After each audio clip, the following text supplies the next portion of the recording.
الفتنۃ الکبریٰ کا تسلسل ہے، وہ جو عبداللہ ابن سبا کا پیدا کردہ عظیم ترین فتنہ تھا، اسی کا ایک نتیجہ حضرت علی کی شہادت بھی ہے، لیکن وہ بات ذرا تفصیل سے سمجھنی ہوگی، اور اس کے لیے میں ممنون احسان ہوں۔ حال ہی میں ایک کتاب چھپی ہے، ڈاکٹر سید رضوان علی ندوی، وہ محقق ہیں تاریخ کے، انہوں نے بڑی تاریخی تحقیق کے بعد جو باتیں بیان کی ہیں وہ میں آپ کے سامنے رکھ رہا ہوں۔ عرب میں جنوب مغرب کی کونے میں، جہاں یہ یمن بھی آباد ہے، اس کے اوپر نجران ہے، اسی علاقے میں یمامہ کا علاقہ کہلاتا ہے۔ یہاں ایک قبیلہ آباد تھا، بنو تمیم۔ یہ جو لوگ تھے بڑے کرخت مزاج، جنگجو، اکھڑ، ضدی، اور جس بات کو ایک دفعہ مان لے اس پر اڑ جانے والے اور مر مٹنے والے۔ یہیں سے فتنہ پہلا اٹھا تھا، سب سے بڑا جو نئے جھوٹے نبی کھڑے ہوئے تھے ان میں سب سے بڑا تو مسیلمہ کذاب تھا، یہی تو علاقہ تھا، اور اس کے خلاف اس فتنے کی سرکوبی میں کتنے صحابہ، 1200 صحابہ ایک جنگ کے اندر شہید ہوئے، جن میں 500 جو ہیں وہ حفاظ تھے رضی اللہ تعالیٰ عنہ۔ تو یہ لوگ جو یہ تھے بڑے زوردار تھے۔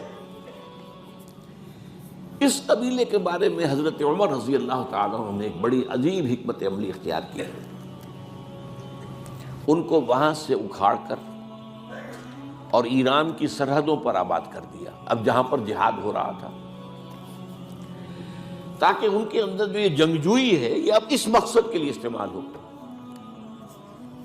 اب وہ دارالاسلام کی توسیع کے مقصد کے لیے استعمال ہو، اور وہ ہوئی۔ حضرت عمر نے 2 چھاؤنیاں بنائی تھی رضی اللہ تعالیٰ عنہ، کوفہ اور بصرہ، کیونکہ ظاہر بات ہے کہ اب جو اسلام کا دائرہ پھیل رہا تھا اور اسلامی حکومت پھیل رہی تھی، اور زیادہ تر جو ہے مشرق کی طرف پھیل رہی تھی، ایران اور خراسان وغیرہ کی طرف، تو اب مدینے سے اس کا کنٹرول اتنا آسان نہیں تھا، فاصلہ تھا، تو چھاؤنیاں بنائیں تاکہ یہ اس سرحد کے اوپر یہ موجودہ مرکز رہے، یہاں فوجیں موجود رہیں، کہیں کوئی بغاوت ہو تو اس کو کچلنے کے لیے وہ قوت فوری طور پر دستیاب ہو سکے۔ یہ لوگ ہیں کہ جو عبداللہ ابن سبا کی فتنے سے سب سے زیادہ متاثر ہوئے۔ ان کی مزاج میں وہ کجی تو تھی نا، حضرت عمر بھی ان کا جو ایک مضبوط کنٹرول تھا انہیں دبائے رکھا ہے، اور ان کا رخ جو ہے ایک دوسری طرف موڑ کر اس سے اسلام کو فائدہ پہنچایا۔ لیکن اس کے بعد جب فتنہ جو آیا یہ عبداللہ ابن سبا، تو سب سے بڑھ کر یہی لوگ اس کے ماننے والے، اور انہی میں سے وہ لوگ تھے جنہوں نے جانیں بھی دے دی ہیں، جنہیں حضرت علی نے زندہ جلایا ہے، اس لیے کہ وہ کہتے تھے کہ علی خدا ہے۔ اے علی تم خدا ہو، تم ہمیں آگ میں جلا رہے ہو، یہ تو تم ہمارا امتحان لے رہے ہو۔ وَلَنَبْلُوَنَّكُمْ بِشَيْءٍ مِّنَ الْخَوْفِ وَالْجُوعِ وَنَقْصٍ مِّنَ الْأَمْوَالِ وَالْأَنفُسِ وَالثَّمَرَاتِ، اب وہ اس آیت کو اپنے اوپر منطبق کر رہے ہیں۔ تو یہ جو کرخت لوگ تھے، انہوں نے در حقیقت جو ہے عبداللہ ابن سبا کے کردار میں سب سے بڑا رول پلے کیا، اور انہی کے ہاتھوں حضرت عثمان شہید ہوئے رضی اللہ تعالیٰ۔ اور اس کے بعد انہوں نے حضرت علی رضی اللہ تعالیٰ عنہ کو اپنے گھیرے میں لے لیا، کیونکہ انہی کی کثیر تعداد موجود تھی مدینے میں جب حضرت عثمان شہید ہوئے۔ اس کے بعد اب ظاہر بات ہے کہ کوئی نہ کوئی تو خلیفہ ہونا چاہیے تھا۔ حضرت طلحہ سے کہا گیا، انہوں نے معذرت کر لی، حضرت زبیر سے کہا گیا، انہوں نے معذرت کر لی۔ اب ظاہر بات ہے کہ حضرت علی آخر امت کو چھوڑا تو نہیں جا سکتا تھا بغیر امام کے، انہوں نے قبول کر لی، اگرچہ حضرت حسن روکتے رہے کہ ابا جان یہ ان لوگوں کی بیعت جو ہے آپ قبول نہ کیجیے۔ حضرت حسن تو ان میں سے ہیں جو حضرت عثمان کے دروازے پر کھڑے تھے پہرے دار کی حیثیت سے، حسن اور حسین رضی اللہ تعالیٰ عنہ، انہیں تو معلوم تھا فتنہ جو کون لوگ ہیں۔ اس کے بعد حضرت علی رضی اللہ تعالیٰ عنہ نے اسی حکمت سے، جس حکمت کے تحت حضرت عمر نے یہ چھاونیاں آباد کی تھی، دارالخلافہ بھی مدینے سے کوفہ منتقل کر دیا تاکہ پورے عالم اسلام کو کنٹرول کیا جا سکے اس مرکز کے ساتھ۔ اس کا نتیجہ یہ نکلا کہ اب گویا کہ حضرت علی کے گرد ان لوگوں کا گھیراؤ مکمل، کوفے میں یہی تو آباد تھے، کوفی یہی تو تھے، حضرت عمر نے انہیں لا کے یہاں آباد کیا تھا۔ جب حضرت علی نے کوفے کو اپنا دارالخلافہ قرار دیا تو گویا کہ ان کا پھر عمل دخل بہت بڑھ گیا۔ ایک طریقے سے یوں کہا جا سکتا ہے کہ انہوں نے اب حضرت علی رضی اللہ تعالیٰ عنہ کو اپنے محاصرے میں لے لیا۔ چنانچہ جنگ جمل کے موقع پر یہ ہوا ہے کہ صلح ہو گئی تھی، حضرت عائشہ رضی اللہ تعالیٰ عنہ کے جو نمائندے تھے اور ادھر سے حضرت علی، صلح ہو گئی تھی، طے ہو گیا تھا کہ ہاں قاتلین عثمان کو جو ہے اس کو سزا دی جائے گی، قصاص لیا جائے گا حضرت عثمان کی قتل کا۔ لیکن ان لوگوں نے 10,000 آدمی کھڑے ہو گئے کوفے کے اندر، ہم سب قاتل ہیں عثمان کے، لوگ قصاص ان سے اگر لے سکتے ہو، جس کے نتیجے میں اور انہوں نے جنگ شروع کر دی۔ اور جب جنگ شروع ہو جائے تو پھر اس کے بعد تو کوئی نہیں دیکھ سکتا کیوں شروع ہوئی، کیسے شروع ہوئی، کس نے شروع کی۔ اب تو یا مارو یا مرو، دو ہی باتیں ہوتی ہیں۔ 10,000 مسلمان ایک رات میں شہید ہوئے جنگ جمل۔ اب اس کے بعد حضرت علی رضی اللہ تعالیٰ عنہ کی خلافت جو ہے حضرت امیر معاویہ نے ماننے سے انکار کر دی۔ جب تک قاتلین عثمان کو سزا نہیں دیتے ہم بیعت نہیں کریں گے۔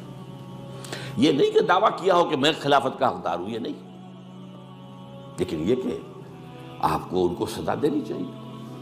اب یہ تھا وہ مخمصہ جس میں حضرت علی رضی اللہ تعالیٰ عنہ وہ فرماتے تھے کہ میرا ساتھ دو تو میں ان قاتلین عثمان سے سزا جو ہے ان کو سزا دے سکتا۔ ادھر انہیں پتا تھا کہ میں سرنڈر کرتا ہوں تو مجھے علی تک تو پہنچنے کوئی نہیں دے گا، راستے میں ختم کر دیں گے رضی اللہ تعالیٰ عنہ۔ تو یہ پیچ تھا ایک جو ایسا پڑا ہے۔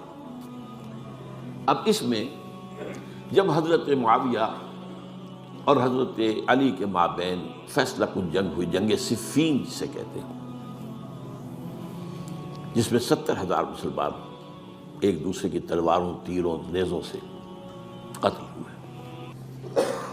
اس موقع پر حضرت معاویہ کی طرف سے ایک آفر آئی، قرآن مجید کو نیزے پر اٹھا کر لوگوں نے کہا کہ یہ خون ریزی بند کر دو، ہم قرآن کا فیصلہ ماننے کو تیار ہیں۔ حضرت علی دیکھ رہے تھے کہ یہ اصل میں میری فتح کو شکست سے بدلنے کا پروگرام ہے، تقریباً فتح میری ہو چکی ہے، لیکن یہ جو طبقہ تھا یہ ان کا نہیں، بڑی ٹھیک بات کہہ رہے ہیں وہ، مانیے ان کی بات، جنگ بند کی۔ انہوں نے ہی یہی لوگ تھے جنہوں نے مجبور کیا حضرت علی کو کہ وہ تحکیم پر رضامند ہو جائے۔ اس کے بعد تحکیم میں جو معاملہ ہوا، حضرت علی حضرت عبداللہ ابن عباس کو اپنی طرف سے حاکم بنانا چاہتے تھے، یہ اڑ گئے نہیں۔ یہ اڑ جانے والے لوگ، اور یہی اصل قوت تھے، وہاں ساری طاقت کوئی نہیں کی تھی۔ تو انہوں نے ابو موسیٰ اشعری کو اپنی طرف سے مقرر، وہ بہت نرم خو آدمی تھے، انہیں بناؤ۔ بہرحال جو بھی بات طے ہوئی، اب تاریخ کی روایتوں میں اختلاف ہو سکتا ہے، کہا یہ جاتا ہے کہ طے تو یہ ہوا تھا حکمین کے مابین، ادھر سے ابو موسیٰ اشعری، ادھر سے عمرو بن العاص رضی اللہ تعالی عنہما، کہ آپ اپنے جو کلائنٹ ہیں حضرت علی آپ انہیں معزول کر دیجئے، میں معاویہ کو معزول کر دیتا ہوں، پھر جو ہے مسلمان فیصلہ کر لیں کسی اور کی عبادت۔ انہوں نے کھڑے ہو کے کہہ دیا میں علی کو معزول کرتا ہوں، اور عمرو بن العاص نے کہا کہ میں معاویہ کو قائم کرتا ہوں۔ اب یہ ہے روایت، واللہ عالم، اس میں کتنا سچ ہے کتنا جھوٹ ہے، میں کوئی مورخ نہیں ہوں، میں کوئی تاریخ کا محقق نہیں ہوں۔ اس کے بعد جو ہے اب یہ لوگ انہوں نے کہا کہ مانیے تحکیم کو، اور جب انہوں نے حضرت علی نے اس تحکیم کے فیصلے کو ماننے سے انکار کیا تو باغی ہو گئے، حضرت علی کو کافر قرار دیا، اور جا کر ایک جگہ پر حرورہ ایک جگہ تھی وہاں پر جا کے جمع ہو گئے، جتھا بندی کی، بہت بڑی طاقت پر وہاں کری۔ انہوں نے طے کیا کہ علی بھی کافر ہو گیا، معاویہ بھی کافر ہو گیا، عمرو بن العاص بھی کافر ہو گئے، سب کافر ہیں۔ حضرت علی کی طرف سے ایک گئے سفیر ان سے بات کرنے کے لیے، تو انہوں نے کہا تم ہی نے تو کہا تھا کہ تحکیم کو تسلیم کرو، کہ ہاں ہم نے گناہ کیا تھا، کفر کیا تھا، ہم توبہ کی ہم نے، اگر علی بھی مان لے کہ میں نے مان کر کفر کیا تھا اب میں توبہ کرتا ہوں تو ہم ان کی بات مان لیں گے۔ اب حضرت علی اس طرح کا جھوٹ کیسے بولتے ہیں؟ انہوں نے تو کوئی کفر نہیں کیا تھا، بہرحال انہوں نے پھر بھی نرمی برتی کہ دیکھو اگر تم کوئی خونریزی نہیں کرو گے، فساد نہیں مچاؤ گے تو میں تمہیں کچھ نہیں کہوں گا، لیکن وہ اپنی ان شرارتوں سے بعد نہیں آئے۔ تو پھر تیسری جو بڑی جنگ ہوئی ہے ان جنگوں میں، جنگ نہروان کہلاتی ہے، حضرت علی کی جنگ خوارج کے ساتھ، جس میں 4000 خارجی جو ہیں ختم ہوئے۔ اور یہ بات اب آپ نوٹ کر لیجئے کہ یہ لوگ جیسا کہ اکھڑ بھی تھے لیکن اپنی بات پر ڈٹ جانے والے تھے، لیکن ساتھ ہی دیندار بھی تھے، نمازی اور روزہ دار بھی تھے۔ یہ اس طرح کے لوگ نہیں تھے کہ جو فاسق اور فاجر ہو، بس یہ مزاج کا ایک ہے، جو بات دل میں بیٹھ گئی اڑ گئی۔